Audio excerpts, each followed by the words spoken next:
Hello anglers, my name is Juan with Juan Veruete Fishing and also Kayak Fish PA. I do kayak fishing classes on the Susquehanna and Juniata rivers in Pennsylvania. If you want to know more about what I do, go to kayakfishpa.com or check out my Facebook page, Kayak Fish PA, to learn about my classes and what I do. Today I'm going to actually do something fly fishing oriented. I do a lot of fly fishing in Pennsylvania and also across the country. I just got back from a trip to California, and I wanted to tie up a fly here that my son and I kind of developed. It's basically just a small variation on a Prince Nymph, and you see it here in the vise right now because I just got done tying one, and we call it the heavy metal Prince. It's got a few things built into the tie that we think make a difference in fishing. It's a fly that we've used successfully through all 4 seasons. You know, even in the winter when folks are typically fishing, you know, small midges and you know, all kinds of really, you know, sow bugs and things like that, small sow bugs. We're using this fly pretty much in a size 12 across the board and doing really well in the wintertime, even on big brown trout, big rainbows and so forth. And so we wanted to share this fly with you and tie it so you might be able to do that. All told, the heavy metal Prince comes in typically the way I'm going to tie it today at about 0.4 grams, which is nice because you can tight line nymph it or Euro nymph it or fish it under a float, and it gets down really nice even in deep water, even in current. It really gets down. A lot of times I'm using this nymph with absolutely no weight in the vast majority of situations to get down and get to the fish. In the winter in particular. So this is a look at it here. Just a quick look. See, it looks a little weird at times. There's a little weirdness about it, but hey, it works. So that's the important thing. The first thing I'm going to do is kind of throw a hook that I've already prepared with a bead into the vise here.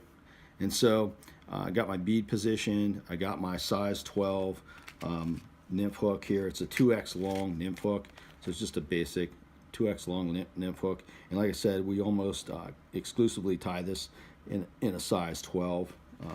I don't think I've ever tied it in a different size. And then the bead, we're using this gold bead. It's 1/8 inch gold bead, and the color, I don't know that that's really important. We're just using gold because we do. I'd imagine a lot of different colors would be perfectly fine. So the first thing I'm going to do with this fly is go ahead and put in some of the weight. So I've got some 025 lead, or you could use non-lead wire. Obviously this is a little bit heavier than some of the non-lead stuff, so I'm going to actually put in 15 wraps, and there's a secondary reason for this. Not only the weight, so I'm at 3, 4, 5, 6, 7, 8, 9, 10, 11, 12, 13, 14, 15. So I've got 15 wraps in there, and there's a reason that you know, we decided on 15 wraps that has to do with the build as well. So I'm going to go ahead and squish down this little end bump here as best I can. I'm going to make sure this will fit under or inside the bead.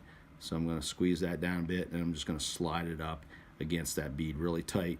And so now I've got this long piece of metal here, the heavy metal part, right? And then I'm going to use the end of this to actually build up what you would typically call a trigger point, a tail of some sort. So right now the thread I'm going to use is red. I like red for the trigger points in tying this fly generally, and it's I think 70, Ultra 70, yeah, Ultra 70 thread. So a little slick, but that's okay. I like the thinner stuff because we're going to do some close-in work here at times. So I'm not going to worry a lot about wrapping this lead down or covering it up because it'll get covered up just through the tie. So I'm not going to waste time doing that with this fly, and I'm just going to quickly get to the tail end, the end of my lead here. And now this is where the magic of the first trigger point comes in. I'm just going to start to put a cone on the end of this lead, and I'm turning it so you may not be able to see what I'm doing, but I'll try to turn it back. I just do this because it's easier for me to get in there without getting my thread cut. So all I'm doing is building up a bit of a tail or a cone that gets bigger at the end of the lead, and again that serves to hold the lead in place, but it's also building up a bit of a tail, and it's a red tail, which I like. And so I'm going down the hook a little bit just to get the cone right so it won't collapse on me and the thread won't just slide down. Again, I'm not worrying too much about you know, finishing it up really nice here. I'm just going to bring that thread up over the lead there and cover up the last piece of lead, make sure my cone's pretty like symmetrical there. And so I've got it built up as good as I want it for right now. And so there's my first trigger point. From here, what I typically do is I'm going to take my bodkin, take some head cement, and I'm going to go ahead and soak, ooh, a little bit too much there, Juan. Throw some head cement in there. That really is because what we found when we first started tying this fly is that it would unravel a little bit after a few fish, because the teeth would scrape across that cone and start to pull the thread. And since we started putting the head cement on it, it definitely holds together a lot better and stays really good for you. So now I've got this in place. The first thing I'm going to do is go ahead and tie in my tail. And for the tail of this Prince Nymph, the heavy metal Prince, I'm going to use a brown goose biot. And so that's what I'm going to do. I've already cut the two biots here, and what I'm going to do is match them up so they're bent. You see that curve there, and I want the curve to go down. Now I'm going to match them up here. I'm going to kind of bring it in towards me so I can do this a little bit quicker and better. I'm going to crisscross them and get the tail the way I want it and at the length I want it. It's going to be, the tail is going to end up being about as long, a little bit longer than the body. I think that might be a little extreme for some folks, but again, like, this thing is just really super buggy looking and just odd looking, I think, and that's one of the reasons that it works. And so I'm making this tail like a body length plus probably 1/4 of an inch beyond body length. And I actually use what I'm doing down here is I'm actually going to, once I got it kind of situated the way I want it, I'm going to use my hackle pliers to clamp it. So now I've got that tail set up. I'm going to lay the tail on top of the lead here, and where I'm going to tie in is just above the end of the lead and right where the cone, you know, the red trigger point is starting. And I just, to begin with, I'm going to make just a couple wraps to just kind of cinch it down, like 2 or 3 wraps. And then right away what I'm going to do is go here and cut this excess, because what I found is if I try to wrap through that excess, it's going to split the tail up in ways that I don't want it to split up. And so I just do that, and that kind of keeps the tail in check and keeps the tail from splaying out too much or pinching in too much. And so now I'm going to go ahead and just finish wrapping that up.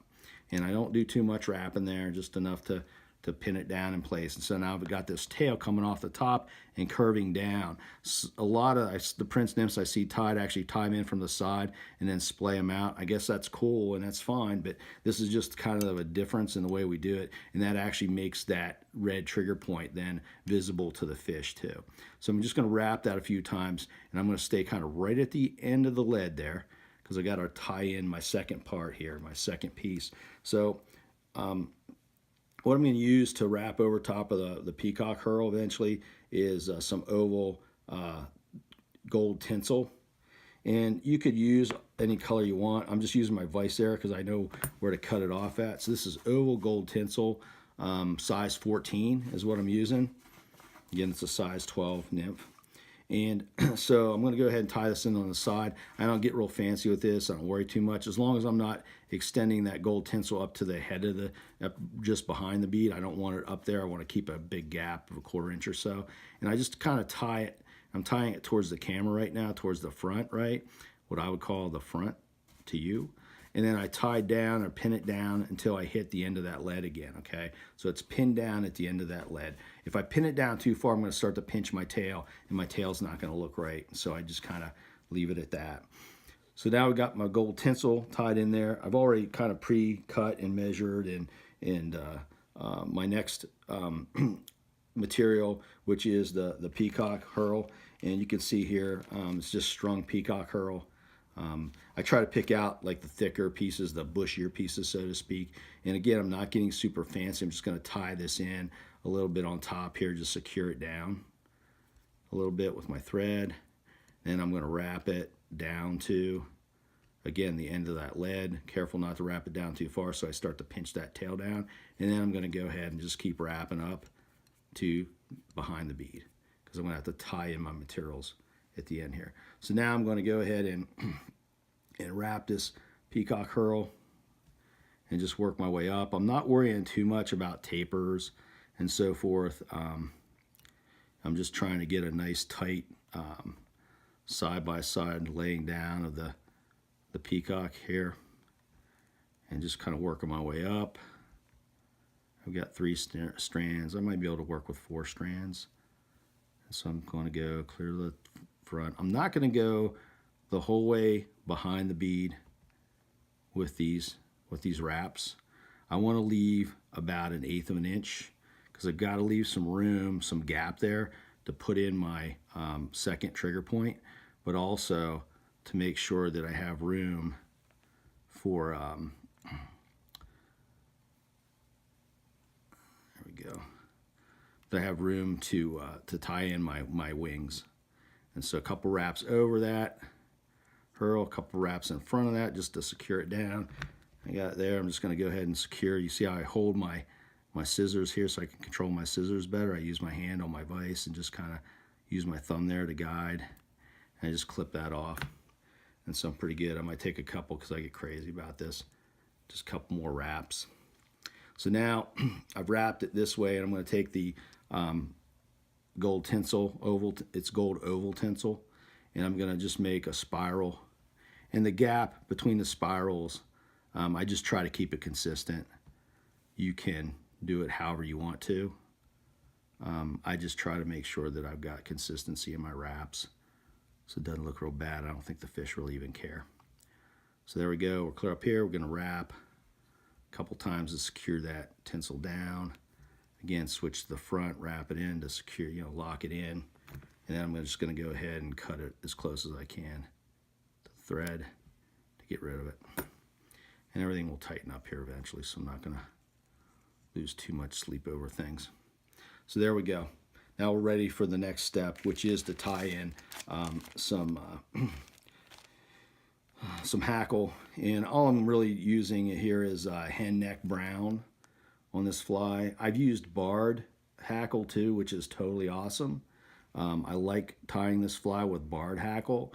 And again, with the hackle, I'm not going to really worry too much about exact measurements on this. As a matter of fact, the longer the hackle, I think the better. I actually have the hackle a lot of times extending past the body of the fly. So I've got this one little feather that I've pulled here. So I'm going to go ahead and cut it and prep it here. So I'm going to cut it down, cut off the stem, and then I'm going to pull some of the, strip off some of the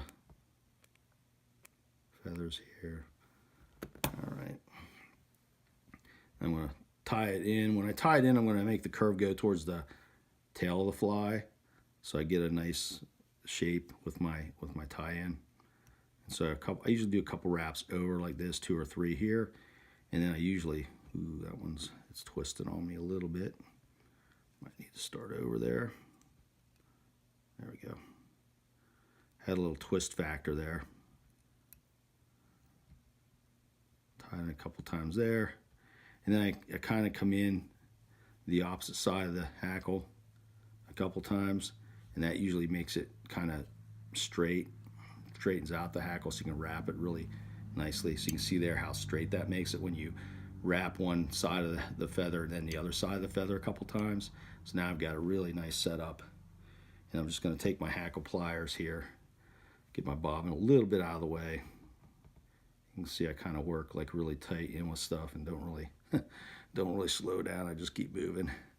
I usually do like 2 to 3 wraps. There's 1, 2. You can see that's getting super buggy. Hackle's super long. There's about 3 wraps there. And so now I'm going to kind of work my thread back and forth to get through the hackle so I don't smash it down. And I'm just coming in behind that stem there that I've got a hold of. And I'm going to come in behind that and work my thread through that hackle by moving it back and forth a couple times. And that kind of locks it down temporarily. Now I'm going to be really careful going and cut that stem, the excess there, as close as I can without cutting any other hackle pieces there. And now I've got that hackle in place. It's kind of pinned temporarily there. I'm going to go ahead and sometimes you can lick your fingers and push it back. So I'm going to push that hackle back. And then once I got that hackle pushed backwards to the back of the fly, then I'm going to start cranking and wrapping and getting that hackle locked down. I do a few wraps here just until I feel like it's taking good shape for me, because I'm eventually going to have to build up the collar anyway, and so taking a couple extra wraps there isn't too bad. So now I've got this fly in pretty good shape. You know, I've got my tail in there, I've got my hackle in there, I got my body hackle, got my tinsel, got my little trigger point red back there, and I got the start of my collar. And so what I'm going to do now is kind of like part the hackle a little bit and push it down over each side to kind of get as much hackle off the side as I can, because I got to tie in my wings. And so now what I do is anything that's sticking straight out of the top, again, I'm using my hand on my vise and then against my scissors to kind of keep myself from shaking too much. And I just kind of give it a reverse mohawk there, right? So I'm kind of just a little path for those wings to go through. I'm not going to try to cut too much because I do want this thing to stay super buggy. And so then I've cut a little path there for those wings to go in. And again, I've kind of pre-cut some goose biots here, and the goose biots I'm going to use for the wings obviously are the white goose biots, and I probably try to use pretty long ones. These biots hopefully are going to extend past the body. You can see here, you know, it's going to be, you know, a 1/4 inch or so beyond the body once I tie them in. And I have a bit of a different way to tie them in. I know a lot of guys do it this way, but I see different variations on this. But what I'm going to do is I've situated my wings the way I like them, the spread on the wings and so forth, and then I got them crisscrossed here. So I take that and I'm going to grab those with my hackle pliers.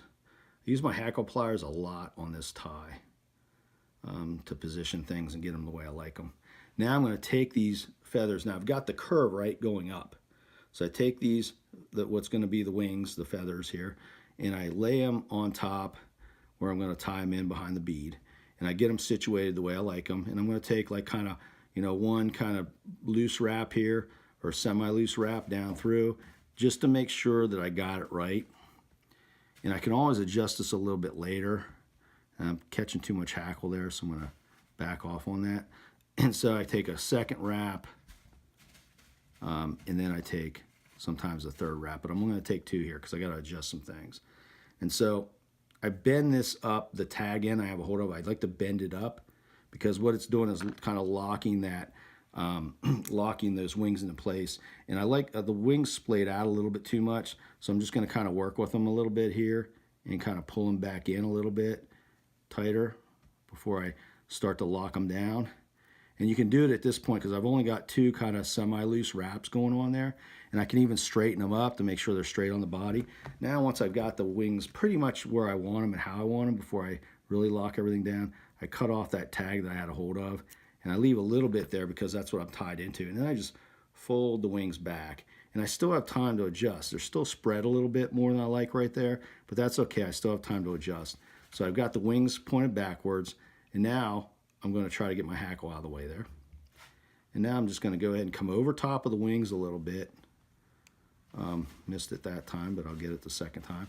So there it's sticking now. And so I'm going to work my thread back over top of those wings to lock them down. So I'm going over top the wings to build up build up a collar. And it's, you know, I can see that it's starting to push the wings down. And so I can continue with this wrapping up towards the wings. Probably splayed out a little bit more than I like. I should have fixed that a little bit more, but that's okay. Doesn't have to be perfect to catch fish. And I'm going to go ahead and finish that collar up. And just kind of make sure I fill in the gaps there. I've got my wings pretty much, I won't say exactly the way I like them on this one, but I got them pretty much where I want them. And I just make sure I build up that collar a little bit. So the collar's built up. And my hackle's in place, wings are there, maybe a little bit farther apart than I like them. I probably like them farther apart than most folks, but they're pretty wide there. I'd probably like them to come in a little bit more, but that's okay. It'll still work. And so I've got a red collar, again, a good trigger point there, build up. And then I'm going to take, instead of using head cement on the whole thing, you know, on an entire collar, which I think ruins the color of the collar a lot of times because it gets milky, I'm just going to take my bodkin and dip it into my head cement here, and I'm just going to kind of paint an inch, maybe half an inch of the thread with head cement. And that will help secure it. And then I'm just going to take, basically, you just take like about 3 whip finishes, 1, 2, 3. I got glue in there, right? So there's 1, and then I actually do a second one. 1, 2, 3 again. And that is pretty darn secure, and it lasts a long time, you know, through many fish. And there we go. So there we have it. The heavy metal Prince. Really super buggy. You can see that the hackle goes well past the hook bend. The wings on this one are splayed a little bit more than I like, but I don't really, you know, sweat it too much. This is more of a you know, this one right here is more what I like. So that's just a little bit more than usual. And you can see the tail's really long. But again, it's long and it's on top of the body. And so it leaves that trigger point open for the fish to see.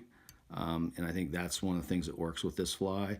But this fly, again, I think I said at the beginning, but I'll say it again, it comes at about 0.4 grams, which is pretty darn heavy for, you know, what really looks like a small body fly once we tie it all together because it's so compact. But this, it works really well. We've had a ton of luck with it. You know, go ahead and give it a shot. Give it a tie. Tie a few up, get them out there and test them out. And I'm sure you'll be happy with the results in terms of catching your fish. Thanks for watching. If you want to see more fly tying, definitely make a comment and even let me know, like if you've seen some flies that I've been using in my videos or in my photos, and you want to see how they're tied, definitely post something up and I'll do another video if enough folks want it. Have a great day and go fishing soon.